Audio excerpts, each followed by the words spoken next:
Hari ni aku nak share dengan korang semua cerita pasal detik-detik kemunculan kali pertama Ultraman Mebius Infinity. Ultraman Mebius Infinity telah muncul buat kali pertama dalam movie Ultraman Mebius and the Ultra Brothers yang dah ditayangkan pada tahun 2006.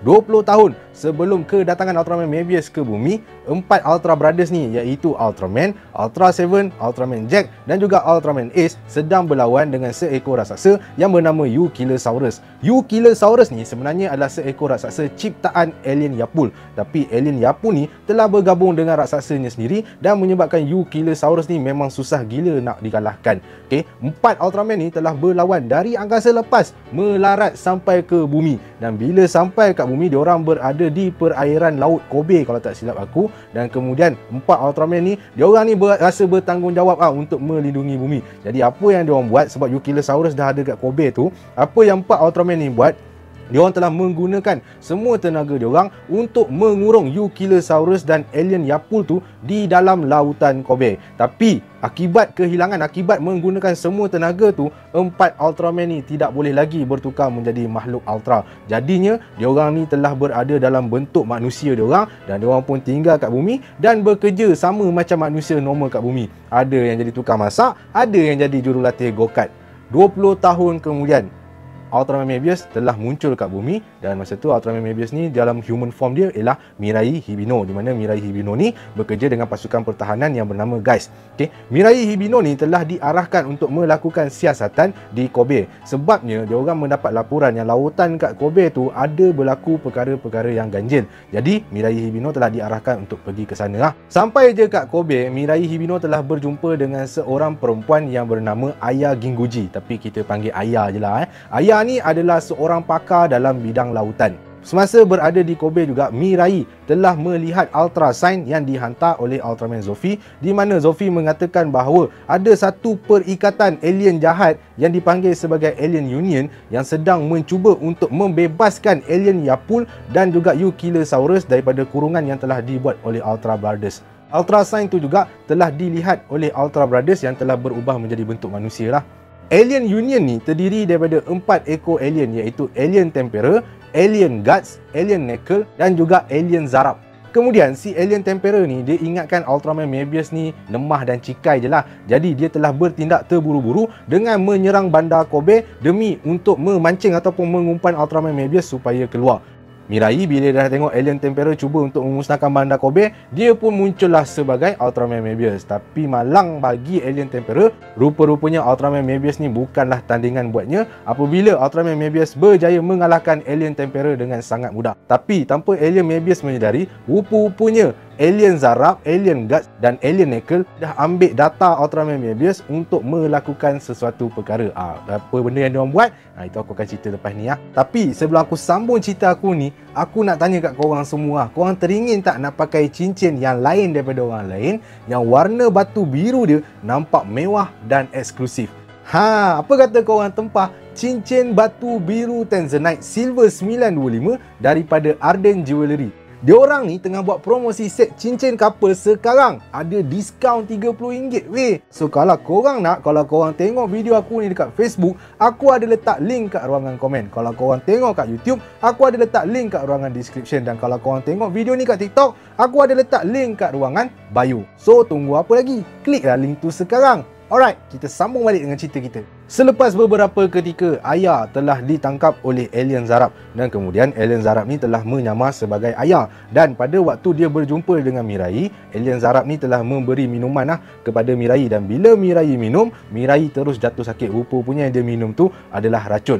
Masa Mirai tengah sakit tu, Alien Zarab ni pun diambil kesempatan dengan berubah menjadi Ultraman Mebius palsu.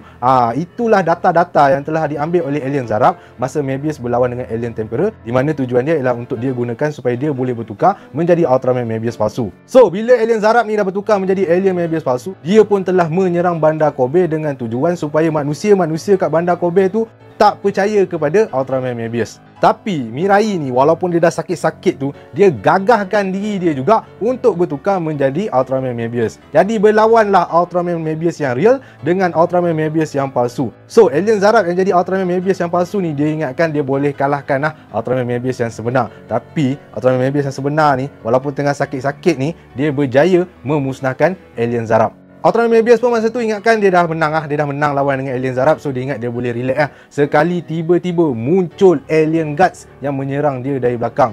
Alien Guts menyerang Ultraman Mebius bertubi-tubi. Mebius masa tu dah lah lemah gila, memang tak larat. Dan kemudian lepas tu alien Guts ni dia telah mengurung Ultraman Mebius di dalam batu kristal. Kejadian tu telah disaksikan oleh 4 human form The Ultra Brothers. Masa tu diorang tengok Ultraman Mebius berada dalam kesusahan. Jadi takkanlah diorang nak biarkan Ultraman Mebius dalam keadaan macam tu je. So 4 human form Ultraman ni pun kemudiannya bertindak untuk bertukar menjadi makhluk Ultra buat kali terakhir. Diorang tahu kalau diorang tukar buat kali terakhir, kemungkinan besar nyawa diorang akan terancam. Tapi nak buat macam mana? Demi untuk menyelamatkan Ultraman Mebius, diorang pun terpaksalah bertukar buat kali yang terakhir.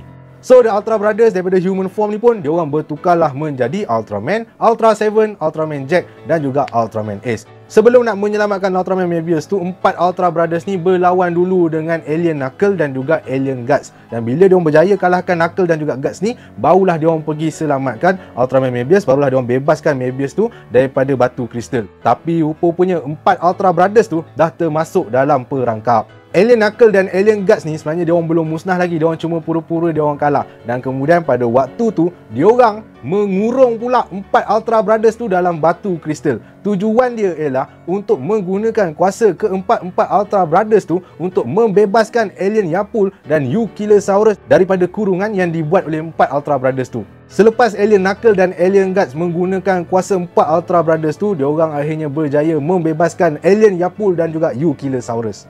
Pada waktu nak bebaskan Yukilosaurus tu, Ultraman Mebius sebenarnya sempat untuk memusnahkan alien Guts. Dan kemudian dia pergi pula menyelamatkan 4 Ultra Brothers tu setelah kuasa diorang telah diberikan kepada Yukilosaurus untuk dibebaskan. Masa Yukilosaurus dibebaskan, apa yang dia buat ialah dia pergi musnahkan alien Knuckle dulu. Dan untuk makluman korang, Yukilosaurus masa tu dah lagi besar berbanding saiz dia 20 tahun yang dahulu dan menyebabkan dia ada nama baru yang dipanggil Yukilosaurus Neo. Masa tu, Ultraman Mebius, Ultraman, Ultra 7, Ultraman Ace dan juga Ultraman Jack memang berada dalam keadaan yang sangat lemah. Diorang memang tak mampu dah untuk berlawan dengan Yukilosaurus Neo. Lepas tu tiba-tiba diorang nampak 2 cahaya dari langit dan datanglah 2 Ultraman yang membantu diorang, iaitu Ultraman Zofi dan juga Ultraman Taro. Zofi dan Taro kemudiannya telah memberikan tenaga kepada Ultraman Mebius dan juga 4 Ultra Brothers tu. Macam bagi minum air mellow pula.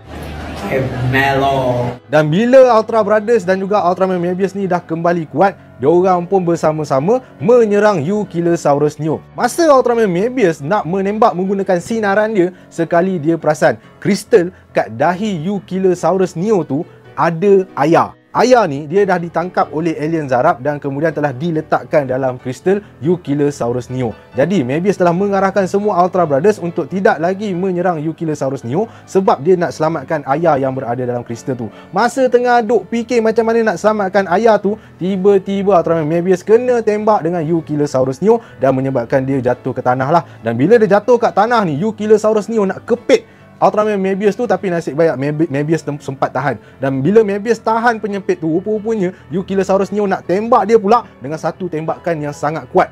Pada ketika itulah Ultraman, Ultra 7, Ultraman Jack, Ultraman Ace, Ultraman Taro dan juga Ultraman Zofi, diorang ni telah menggabungkan kuasa dan tenaga diorang dan diorang pun berikan kepada Ultraman Mebius. Dan pada waktu itulah Ultraman Mebius telah bertukar menjadi bentuk baru yang dipanggil sebagai Ultraman Mebius Infinity. Maka, dengan kuasa dan tenaga baru, Mebius Infinity telah berjaya menyelamatkan ayah yang berada kat kristal kepala Yukilosaurus tu dan kemudiannya terus memusnahkan Yukilosaurus Neo. Walaupun Mebius dah berjaya mengalahkan Yukilosaurus Neo, tapi sebenarnya diorang tak berjaya pun memusnahkan alien Yapul. Jadi, alien Yapun ni telah dikurung semula oleh Ultra Brothers. Ultra Brothers pada masa tu yang dah ada tenaga baru, dia orang pun dah boleh pulang semula ke Tanah Cahaya, dan Mirai Hibino pula kembali bertugas dengan pasukan Guys. Jadi, itulah dia jalan cerita movie Ultraman Mebius and the Ultra Brothers serta detik-detik kemunculan kali pertama Ultraman Mebius Infinity.